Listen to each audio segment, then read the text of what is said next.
ನಮಸ್ಕಾರ. ಹುಬ್ಬಳ್ಳಿಯಲ್ಲಿ ನಡೆದ ಮರ್ಯಾದೆ ಹತ್ಯೆ ಕುರಿತು ಒಂದು ಕವಿತೆಯನ್ನು ಓದ್ತೀನಿ.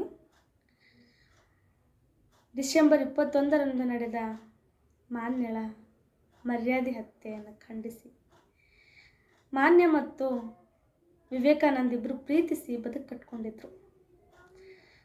ಆದರೆ ಈ ಸಮಾಜ, ಈ ಜಾತಿ ವ್ಯವಸ್ಥೆ ಅವರನ್ನು ಬದುಕಲು ಬಿಡಲಿಲ್ಲ. ಇಡೀ ಮಾನವ ಕುಲವೇ ತಲೆ ತಗ್ಗಿಸುವಂತಹ ಕೃತ್ಯ ಹುಬ್ಬಳ್ಳಿಯಲ್ಲಿ ನಡೆದಿದೆ.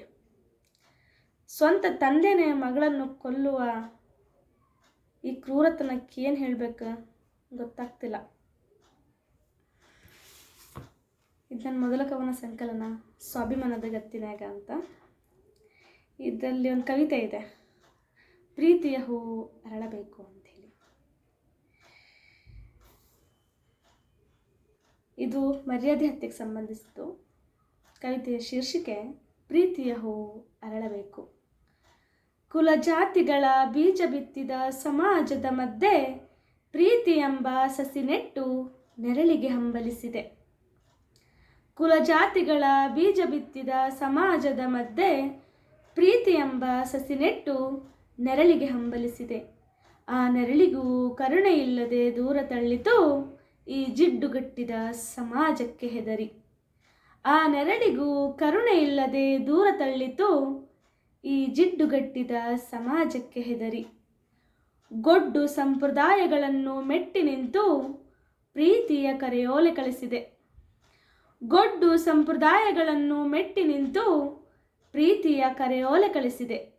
ಕಂಬನಿ ತುಂಬಿದ ಕಣ್ರೆಪ್ಪೆ ಹೇಳಿತು, ಕಂಬನಿ ತುಂಬಿದ ಕಣ್ರೆಪ್ಪೆ ಹೇಳಿತು, ಓ ಒಲವೇ, ಓ ಒಲವೇ, ಹೊಂಗನಸಿನಲ್ಲಿ ಚಿಗುರೊಡೆದ ಒಲುಮೆಯನ್ನು ಚೂಟದೆ ಬಿಡದು ಈ ಸಮಾಜ. ಮನೋವಾದಿಗಳ ಮಧ್ಯೆ ಮಾನವೀಯತೆ ಹುಡುಕಲು ಸಾಧ್ಯವೇ? ಮನೋವಾದಿಗಳ ಮಧ್ಯೆ ಮಾನವೀಯತೆ ಹುಡುಕಲು ಸಾಧ್ಯವೇ?